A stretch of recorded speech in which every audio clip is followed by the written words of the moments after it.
നമ്മുടെ സ്വന്തം ബാംഗ്ലൂരിൽ ആനക്കൂട്ടങ്ങളെയും കടുവകളെയും സിംഹത്തിനെയും കരടിയെയും മുതലകളെയും രാജവെമ്പാലയും മാനുകളെയും ജിറാഫുകളെയും ഹിപ്പോകളെയും എന്ന് വേണ്ട നിരവധി മൃഗങ്ങളെ ഒന്നിച്ചു കാണാൻ സാധിക്കുന്ന മനോഹരമായ മൃഗശാലയും അതിനോട് ചേർന്ന് കാട്ടിൽ തുറന്നു വിട്ടിരിക്കുന്ന മൃഗങ്ങളെ അവയ്ക്കരികിലേക്ക് വണ്ടി ഓടിച്ചു ചെന്ന് കാണാൻ സാധിക്കുന്ന 1 മണിക്കൂറോളം നീളുന്ന AC, നോൺ AC ബസ് സഫാരികളും കൂടാതെ 48ലധികം ചിത്രശലഭങ്ങളുടെ ബട്ടർഫ്ലൈ പാർക്കും ഒറ്റ ദിവസം കൊണ്ട് ഒരിടത്ത് തന്നെ ടിക്കറ്റ് എടുത്ത് കാണാൻ നിങ്ങൾ ആഗ്രഹിക്കുന്നുവെങ്കിൽ തീർച്ചയായും ഈ വീഡിയോ അവസാനം വരെ കാണാൻ ശ്രമിക്കുക.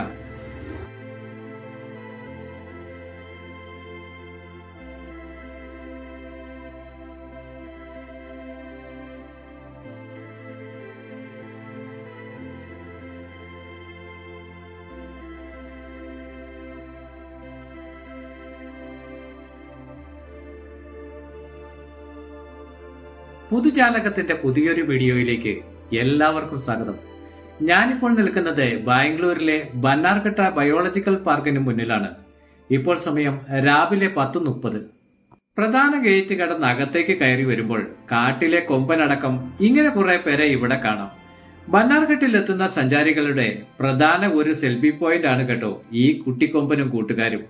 അതുകൊണ്ട് തന്നെ ഇവിടെ എത്തുമ്പോൾ സെൽഫി ഒരെണ്ണം എടുക്കാൻ ആരും മടി കാണിക്കേണ്ടെന്ന് ചുരുക്കം. കുട്ടിക്കൊമ്പൻ അരികിൽ നിന്ന് വലത്തോട്ട് തിരിഞ്ഞ് 50 മീറ്ററോളം നടന്നാൽ യഥാക്രമം ബസ് സഫാരിക്കും സൂവിലേക്കുമുള്ള 2 എൻട്രൻസുകളാണ്. ആദ്യ എൻട്രൻസ് സഫാരിയുടെയും രണ്ടാമത്തെ എൻട്രൻസ് സൂവിലേക്കുള്ളതുമാണ്. എൻട്രൻസുകൾക്ക് താഴ്വശത്തായിട്ടാണ് ടിക്കറ്റ് കൗണ്ടർ. അവധി ദിവസമായതുകൊണ്ട് തന്നെ പാർക്കിൽ അത്യാവശ്യം നല്ല തിരക്കുണ്ട്.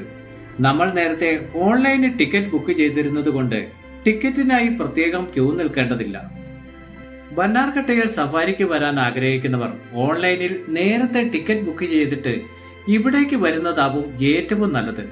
കാരണം അപ്രതീക്ഷിത തിരക്കിനനുസരിച്ച് ടിക്കറ്റിന്റെ ലഭ്യതയിൽ ചിലപ്പോൾ ദുരനുഭവങ്ങൾ ഉണ്ടായെന്നും വരാം. അകലെ നിന്നും ഇവിടെ വരെ വന്നിട്ട് നിരാശരായി മടങ്ങേണ്ടതില്ലല്ലോ. അങ്ങനെ ടിക്കറ്റ് കാണിച്ച് മൃഗശാലയ്ക്കുള്ളിലേക്ക് നടന്നു.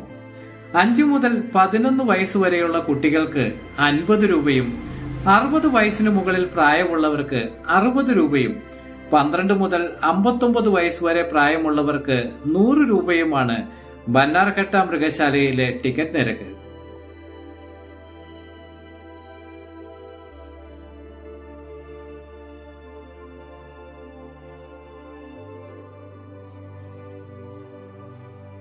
മറ്റു പല മൃഗശാലകളിൽ നിന്നും വ്യത്യസ്തമായി മൃഗങ്ങളെ കാണുന്നതിനൊപ്പം മൃഗശാലയ്ക്കുള്ളിലെ തടാകത്തിൽ അടിപൊളി ഒരു ബോട്ടിംഗ് നടത്തി ഉല്ലസിക്കാനുള്ള അവസരം കൂടി ബന്നാർഘട്ട മൃഗശാല സന്ദർശകർക്ക് നൽകുന്നുണ്ട്.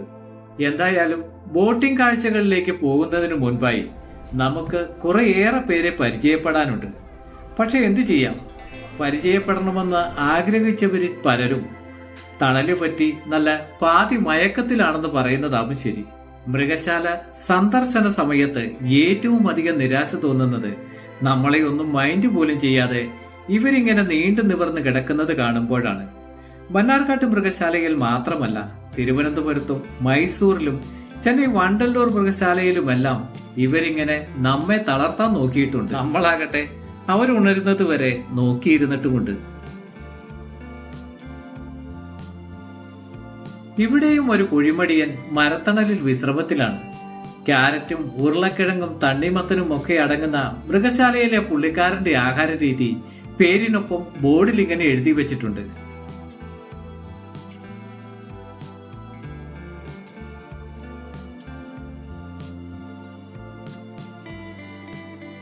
അടുത്തയാള് പാവത്താനെ പോലെ തോന്നുമെങ്കിലും ആള് നിസാരക്കാരനല്ല കേട്ടോ. പേര് പോലെ തന്നെ ശരിക്കും ഒരു രാജാവ് തന്നെ. കുറെ നേരം നിന്ന് സൂക്ഷിച്ചു നോക്കിയപ്പോഴാണ് മനസ്സിലായത്, ഒറ്റയ്ക്കല്ല, ചുറ്റിക്കെട്ടിയ സാമ്രാജ്യത്തിൽ കുടുംബം ഒന്നടങ്കം കൂട്ടിനുണ്ട്.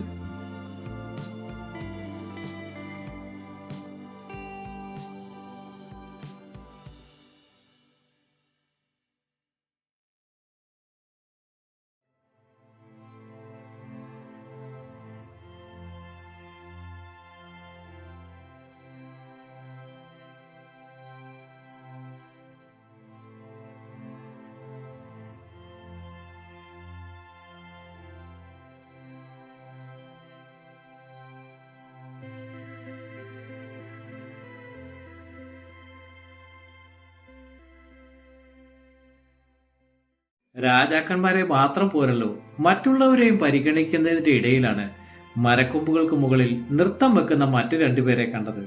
സത്യത്തിൽ ആദ്യം അനങ്ങാതിരുന്നപ്പോൾ വള്ളിപ്പടർപ്പാണെന്നാണ് കരുതിയത്.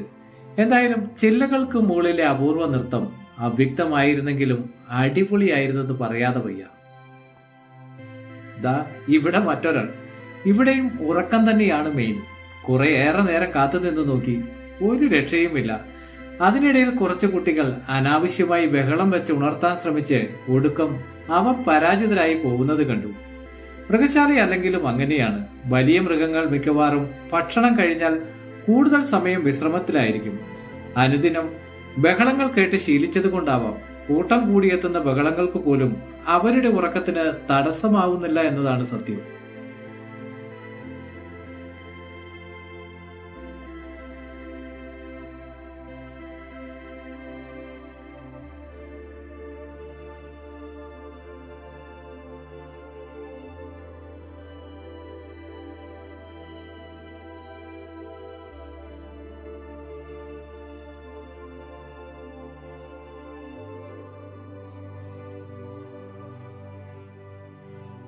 കൂട്ടം കൂടിയാൽ സിംഹങ്ങളെ പോലും വേട്ടയാടാൻ മടിക്കാത്ത ഹൈനകളുടെ താവളമാണ് അടുത്തത്.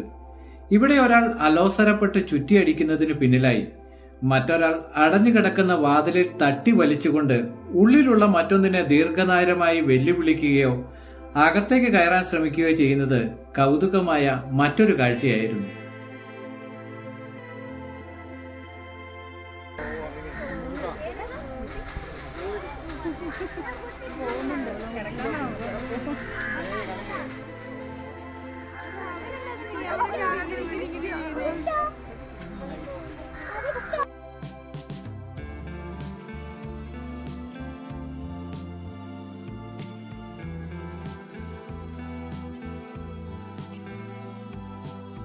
മൃഗശാലയിലെ ബോട്ടിംഗ് നടക്കുന്ന തടാകത്തിന്റെ അരികിലേക്കാണ് ഇനി നമ്മൾ പോകുന്നത്.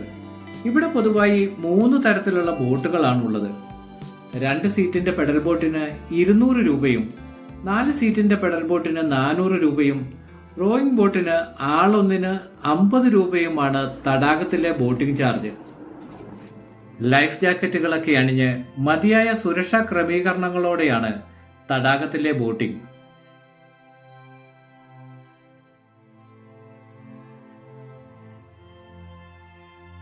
ബന്നാർഘട്ട നാഷണൽ പാർക്ക് സന്ദർശിക്കാനുള്ള ഏറ്റവും നല്ല സമയം എന്ന് പറയുന്നത് ഒക്ടോബർ മുതൽ ജൂൺ വരെയുള്ള കാലയളവാണ്. ബട്ടർഫ്ലൈ പാർക്കിന്റെയും സൂവിന്റെയും സമയം രാവിലെ 9:30 മുതൽ വൈകുന്നേരം 5 മണി വരെയാണ്. വാൻ സഫാരിയും ജീപ്പ് സഫാരിയും തുടങ്ങുന്നത് രാവിലെ 10 മുതൽ വൈകുന്നേരം 4:30 വരെയാണ്. ആഴ്ചയിൽ ഒരു ദിവസം, അതായത് എല്ലാ ചൊവ്വാഴ്ചയും ഒഴികെ ബാക്കി 6 ദിവസങ്ങളിലും പാർക്ക് തുറന്നു പ്രവർത്തിക്കുന്നതാണ്. ബന്നാർഘട്ട മൃഗശാല കൂടാതെ ബന്നാർഘട്ട വാൻ സഫാരിയെ കുറിച്ചും ബട്ടർഫ്ലൈ പാർക്കിനെ കുറിച്ചുമുള്ള വീഡിയോ പൊതുജാലകത്തിൽ നേരത്തെ പബ്ലിഷ് ചെയ്തിട്ടുണ്ട്. നാട്ടിൽ നിന്നും വളരെ എളുപ്പത്തിൽ റെയിൽ മാർഗമോ റോഡ് മാർഗമോ ഇവിടെ എങ്ങനെ എത്തിച്ചേരാമെന്ന് വ്യക്തമായി പറയുന്ന വീഡിയോയുടെ ലിങ്ക് ഡിസ്ക്രിപ്ഷനിലും എൻഡ് സ്ക്രീനിലും കൊടുത്തിട്ടുണ്ട്. കാണാത്തവർ ദയവായി ആ വീഡിയോ കൂടി കാണാൻ ശ്രമിക്കുക. ബന്നാർഘട്ട ദേശീയോദ്യാനത്തിന്റെ ചരിത്രം 1970-ൽ ബന്നാർഘട്ട നാഷണൽ പാർക്ക് എന്ന പേരിൽ ഒരു ചെറിയ മൃഗശാല സ്ഥാപിതമായി. 1974-ൽ ഇതിന് ദേശീയ ഉദ്യാന പദവി ലഭിച്ചു. 1979-ൽ ബന്നാർഘട്ട നാഷണൽ പാർക്കിൽ യഥാക്രമം ഒരു സിംഹ സഫാരി പാർക്കും ഒരു കടുവ സഫാരി പാർക്കും നിർമ്മിച്ചു. 2002-ൽ ദേശീയോദ്യാനത്തിന്റെ ഒരു ചെറിയ ഭാഗത്തിന് മൃഗശാല പദവി നൽകി. ഇന്ന് ബന്നാർഘട്ട ബയോളജിക്കൽ പാർക്ക് എന്ന് ഇത് അറിയപ്പെടുന്നു. ബന്നാർഘട്ട മൃഗശാലയെക്കുറിച്ചുള്ള വീഡിയോ ഇവിടെ പൂർണ്ണമാവുകയാണ്. വീഡിയോ ഇഷ്ടപ്പെട്ടാൽ ദയവായി ലൈക്ക് ചെയ്യുക. കൂടുതൽ വീഡിയോകൾക്കായി ചാനൽ മറക്കാതെ സബ്സ്ക്രൈബ് ചെയ്യുക. പുതിയൊരു വീഡിയോയുമായി വീണ്ടും കണ്ടുമുട്ടും വരെ പൊതുജാലകത്തിന്റെ നന്ദി, നല്ല നമസ്കാരം.